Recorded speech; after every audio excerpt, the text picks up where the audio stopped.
好，我是房车情报陶子君。我现在呢在这个上海房车展上啊，然后在这个鲁道尔房车这里，然后我今天发现了一款房车啊，非常的神奇。鲁道尔的这款房车呢，它是可以持续不断的供应热水啊，同时车内的这个电量也很不一样。它整个呢是采用这个48伏的电路啊，并且呢只要把车停到一个有阳光的地方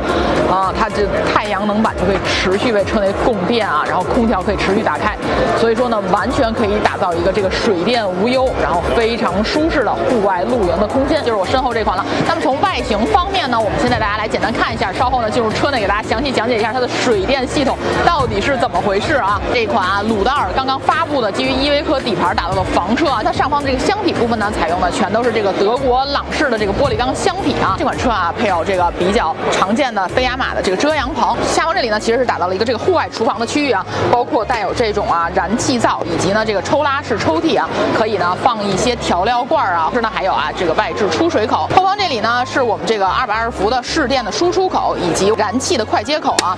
这里呢放置有啊2个5公斤的燃气罐啊，里面呢都是有这个通风口的，同时呢车辆内部还带有这个燃气的报警器啊。很多人担心呢这种燃气罐在这个位置会不会造成危险？其实呢燃气罐啊一些碰撞啊或者有火的情况下呢，燃气罐是不会有危险的。它危险的情况下是这个燃气罐发生了泄漏啊，这种才会发生危险。左侧这里呢，这是一个空间非常大的储物箱，储物箱的这个位置呢，可以在我们旅行中放置一些行李物品，同时呢，备胎也是存放在这个位置。这里呢有一个恒定的调节水量温度的控制开关在这里，我们可以呢把这个车内的洗澡的温度呢调节成一个合适的温度。这样调节好了以后呢，我们就可以在车内啊洗澡，不用再自己调节水温了啊。一般情况下呢，我们调节到这个38度，当然大家还可以根据自身的这个情况来进行上下的调节。那这个没有开口的位置里呢，其实啊放置的是我们这个整个车辆的一些水路系统啊，包括啊水泵等等都安装在这个小门里。这样的话呢，我们后期检修啊也是很方便的。那么想跟大家看一下啊，这个位置呢其实是我们这个空调的室外机啊，车内呢配有一台啊220伏的智能变频的家用空调。这款车呢采用的是一个这个2700瓦的快充，也就是说呢仅需3个小时就可以把车内电瓶充满啊。那么这款车呢进来以后啊，首先映入眼帘的是觉得它这个氛围感很强啊，木质的家具啊看起来非常有档次，整体呢采用的全都是这个实木的啊。那么它使用的依然是3.0T 的柴油发动机，匹配呢是采孚的8AT 的手自一体变速箱。这个车最大的特点呢是它在这个150安双发电机的基础上呢增加了一个设备啊，它能最大限度的榨取这个发电机的电量，然后可以给后车厢的电瓶充电啊。也就是说呢我们只要开车1个小时就可以为电瓶啊充2度电。刚才跟大家介绍了啊，刚是在这款车呢配有这个快充接口啊，只要接上这个外电以后呢，它有这个2700瓦，也就是说呢3个小时就可以给这个车内的这个电池啊充满电。那么大家肯定好奇了，这车内电池有多大呢？其实这是一个整车啊48伏电路的车啊，它车内的电量呢相当于啊有这个10度电，是48伏210安时，同时呢还包括啊顶部有1000瓦太阳能板啊。这也就是说为什么车内有源源不断的电，即使是说24小时开空调也能持续的运转，就是这么一个情况。底盘部分呢，它依然是采用这个多功能方向盘，安全辅助系统呢有这个胎压监测啊、定速巡航啊、ESP 9.0等等，有这个多媒体的这个控制屏幕啊，还有呢这个大屏幕的行车记录仪啊。这款车啊总共是荷载4个人的，在行驶过程中呢，驾驶这里可以乘坐2个人，那么在沙发座椅这里呢也是可以乘坐2个人的啊，是一个 L 型的沙发。当然了，我们如果偶尔需要休息的时候呢，这个小桌板降低，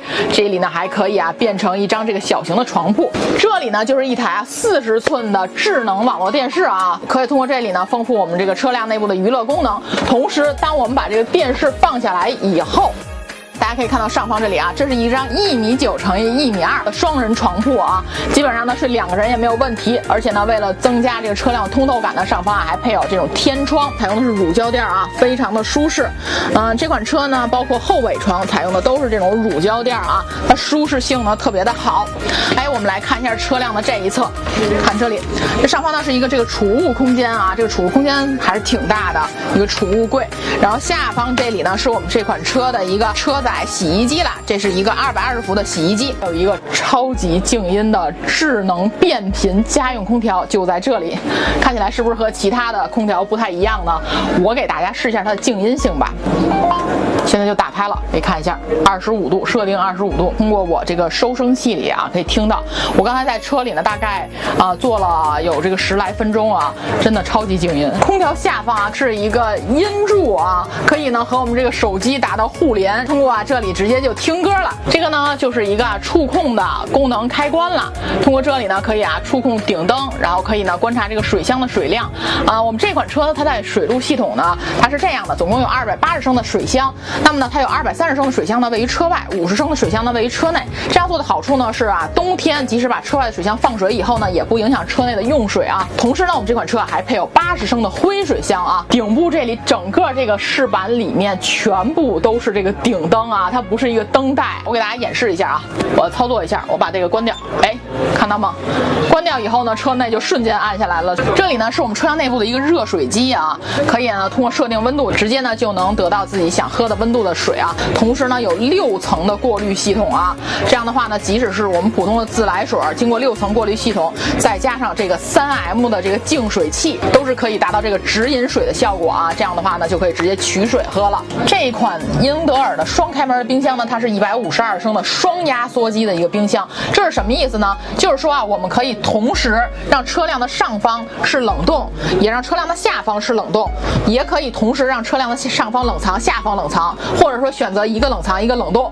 这样是不是特别的方便呢？上方这里呢就是一个韩国大宇的一个微波炉啊。子母床呢，它的尺寸呢是1.9米乘以800，然后上方这里肯定能睡一个人，下方呢是1.9米乘以1.2米。这个时候呢，大家肯定问了我们出去没有那么多人，不希望上面有床，你这个能不能给我去掉？其实它是可以去掉的。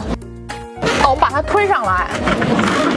上方这里可以固定住，这样的话呢，我们上方这个位置就可以变成一个衣柜了啊，就不是一张床铺了。这样的话呢，即使你不希望有上铺的人，我们还有一些大件的物品可以存放到这个衣柜里啊，是不是设计非常巧妙？下方这个位置还有一个超大的储物抽屉啊，现在里面已经放着东西了。这储物抽屉呢也是可以存放一些随身的物品的。卫生间呢，虽然看起来这个空间大小呢和我们这个常规的 C 型房车差不多啊，也是配有这个洗手盆、可旋转式的赛德福德的马桶啊，但是它有一个非常有特色的地方，是它这个淋浴喷头。这个呢采用了一个这个日本的淋浴喷头啊。刚才呢我在车上给大家介绍过了，说这款车可以24小时不间断的提供热水。当然了，这个淋浴喷头呢也是起到一定作用了啊，因为这个淋浴喷头呢，它采用的水量呢既不很大也不很小，是一个非常适中的水量，同时呢足以让这个车24小时的都能有热水。这到底是怎么回事呢？一会儿出去我给大家详细的讲解一下。那么这款车呢是把这个韦巴斯特的燃油锅炉和这个史密斯的热水器组合在了一起，这是一个独家的技术，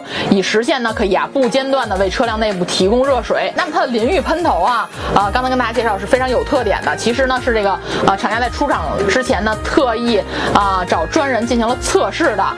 这样的话呢可以使我们这个出水量达到一个适中的情况，同时呢这个水打到皮肤上呢也会是一个非常舒适的感觉所以呢通过这些独家的技术以及呢专门的测试，才能形成了这款车以提供24小时不间断热水的情况。这款车呢它有3个电器是使用的是220伏的，其他呢是12伏的。这3个电器呢分别是这个洗衣机以及空调还有这个电热水机这款车为了让大家能同时使用这些电器，它的逆变器配备的是6千瓦的逆变器这个在其他车型上也是非常少见的。这款车的售价呢是49.8万元，当然它在展会上的价格呢是47.8万元。这款车呢可以满足4到5人的出行，大家觉得怎么样呢？好了，本期节目就给大家介绍到这里。如果您对房车感兴趣呢，欢迎关注接下来的精彩内容，也欢迎呢与我们互动留言。拜拜。